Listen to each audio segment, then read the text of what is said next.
Oh, Aspinall, he submitted Arlovski. Yeah. Now, I'm not saying he was one of the actual heavy favourites that everyone was expecting to win and actually did win. Yeah. Because this was... Arlovski is usually only ever lost by decision or been KO'd. Yeah. Usually by a larger man. But Aspinall looked so good. This was Arlovski's second loss via submission. Yeah. It was really impressive how Aspinall did. He did incredibly well. He's very sharp. He comes from Team Kaobon, and his coach is Colin, who's the same coach and the same team as Darren Till. Shout out to Darren Till. Shout out to Darren Till, one of the funniest guys in the UFC. But Aspinall did incredibly well, and I don't think when he started to pour on Arlovski and Arlovski looked rocked, it almost looked like the fight was going to be, waved off. And then Arlovski recovered, he got up, he was looking better. Aspinall kind of pummeled him into the cage. And then as Arlovski kind of shelled up and turned over, I think he was expecting to fight the hands on the right-hand side for right rear naked choke. Yeah. But Aspinall was really smart. Yeah. He went and slid it on within the cage, went for the left, and it was already in. By the time Arlovski knew his reaction to it, he'd already had it underneath the chin, and he just had to squeeze. Afterwards, Arlovski just went, did you see him? He just went, fuck. Yeah, well, that's why I was so pissed off, because Arlovski is probably one of the most advanced grapplers in the UFC. I mean, if his pedigree is so high caliber. Former champion as well. Yeah, former champion as well. And he's had 50 professional fights. Yeah, huge amount of experience. And to be honest, to take out someone like that and to submit Arlovski, impressive. Obviously, Arlovski is outside his prime. Yeah. He's done a lot of great things.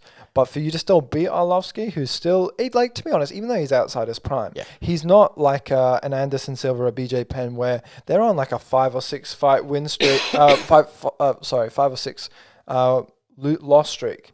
Arlovski, he'll win one, lose one, win 2, lose 1.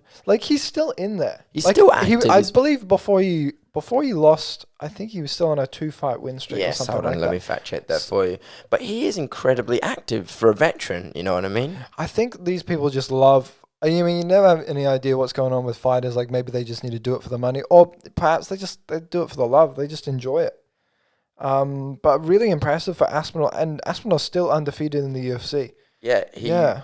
Correct. He was on a 2-fight win streak. Yeah. Because in 2020, he fought against Philip Lins and Tanner Boza. I believe he won those by decision, yeah? Yep. Correct. And then 2019, he lost to Augusto Sakai, but beat Ben Rothwell by decision. Yeah. And then lost to Rosenstrike. So he's been... Understandable, though. He's fought since 2000 in the UFC. Yeah. Really impressive that he can still be there. He's... when you think of, fighters that are possibly going to be on their way out, it's like a Cerrone, it's a Diego Sanchez, it's a Andrei Arlovski. It's these fighters that have been there for such a long time. I mean, crazy that he's still out there and still fighting. I think he was really disappointed that he got taken out with a rear naked choke so quickly, because he literally just went, fuck. Yeah. It was Yeah, he was pissed off. He was really pissed off because he lost in his own game. He lost to a 27-year-old, but he was just saying... He's good, though. That Tom Aspinall, he's good. Fast. He is fast for a heavyweight as well. He's trimmed down a bit. Yeah. Beforehand, he's looked a bit chunky. He looked a bit much, but now he doesn't. He actually looks trimmed down. He's fast, dude. Yeah, he's on a 3-fight winning streak now in the UFC. He's only lost twice. He's still very new. I know Arlovski's not ranked, but most likely Aspinall will get a ranked opponent. Yeah. I think he looks fucking good. Him and Darren Till, you can't deny that they're solid fighters. Yeah. Scousers don't fuck around. But one thing I saw... Aspinall's not Scouse. He's Scouse. He's from Liverpool. I thought he was it. I know. I thought he just trained in Liverpool. I believe he said he was from Liverpool. I might need a fact check, but I swear I think he's... I think Kaobon is in Liverpool, right? Where their head coach Colin is, but I'm pretty sure he's not born in Liverpool because he doesn't have the Scouse accent. Okay. Just double check because Darren Till's got that Scouse accent. You're like chicken, and I can't cop. You fucking muppet. Yeah, that situation. With the cops. I had the where the cop. Do you want to talk about the cops? It's been a little bit of time, but it was just funny. Like when we were watching Darren Till, because there was an issue because it's a bit different with COVID in the UK. They've gotten if you don't wear a mask, you can get fined. If you don't have an exemption, you can get fined. However, he's got an exemption. He's had a broken nose. He's a fighter.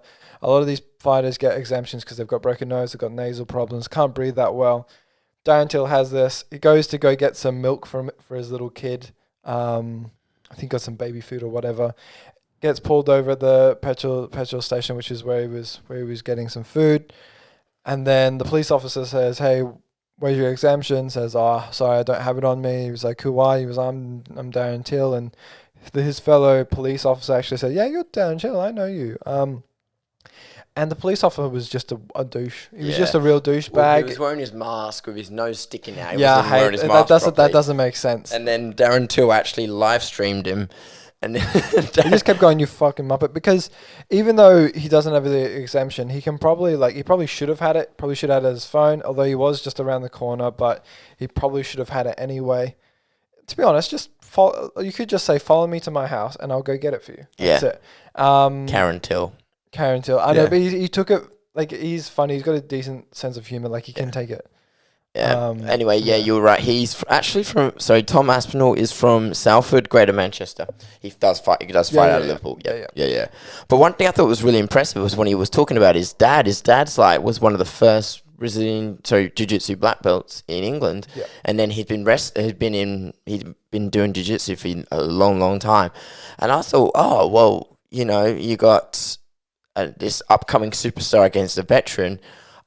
I thought they might take it to the ground and might have a high-class grappling game going on, but however, that wasn't the case. I think his power, he's got speed, he's got power, obviously. I mean, Arlovski,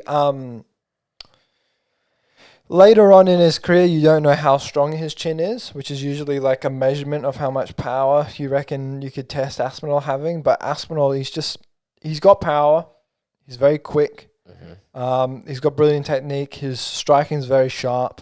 Understandably, his grappling on the ground must be very good. I mean, Brazilian Jiu-Jitsu has not been a big proponent of martial arts for a long time in the UK or Europe. Like, to be honest, coming back to Conor McGregor's coach, Coach Kavanagh, John Kavanagh, he was the first Brazilian Jiu-Jitsu black belt in Ireland.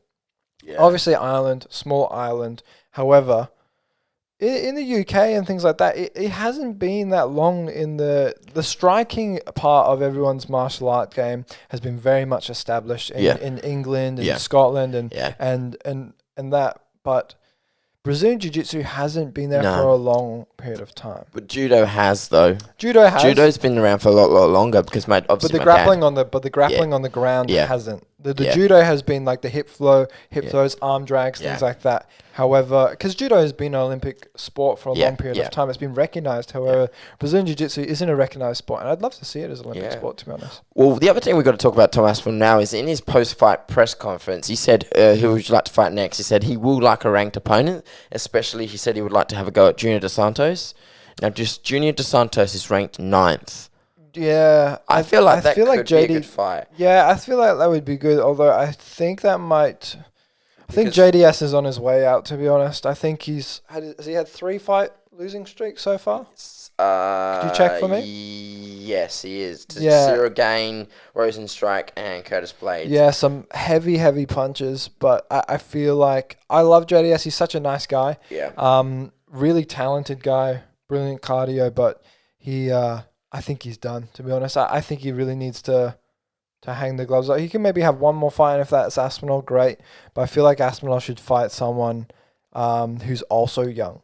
I reckon who should fight next is Marcin Tybura, who's also on a 3-fight win streak. Yeah, that would be really good. He's just above him in the rankings. I think that would be really good. And the same way we had Bilal Muhammad, he was number 13 and just asked for number 12. He asked for something nice and realistic rather than ask for number 9 or number 10.